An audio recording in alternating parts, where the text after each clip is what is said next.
agreement and then there's forced submission. It's hard to tell which is which when news reporters leave key facts out of the story. Many papers reported this week that General Motors and Chrysler, which have borrowed billions of dollars from the federal government to avoid bankruptcy, will be closing their jobs banks.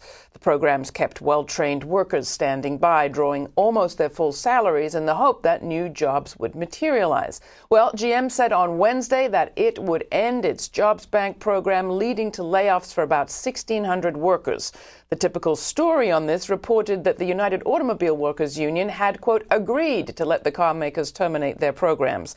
Letting jobs banks go was described as, quote, one of several concessions offered by UAW leaders to help win support for the bridge loans. The UAW is also agreeing to let the companies delay paying into a new retiree health care trust, and they've begun talks with the companies about other ways to cut costs in labor agreements. It all sounds very zen, and it may be that a cloud of consensus has simply settled over the companies in the union.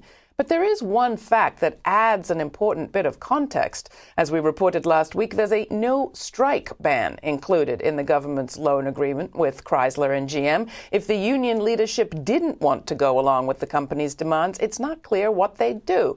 Under the government's agreement with the companies, any strike by workers is grounds for forfeiting the loan, even if it led the companies to go bankrupt.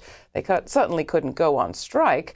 It's a detail, maybe, but surely a detail that fits in any story about unions conceding, agreeing, and entering into talks about more cuts.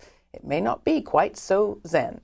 That's all we have time for today. You'll find everything you've seen on this show at our website, grittv.org. There's a place to comment on every story. While you're there, join our mailing list so we can let you know what's coming up on the program. There's a podcast and a Twitter feed of every posting. Just follow Grit TV on Twitter. And please become a supporter. We're broadcasting commercial-free across the United States on Free Speech TV, Dish Network Channel 9415. And you can ask for us on your cable station.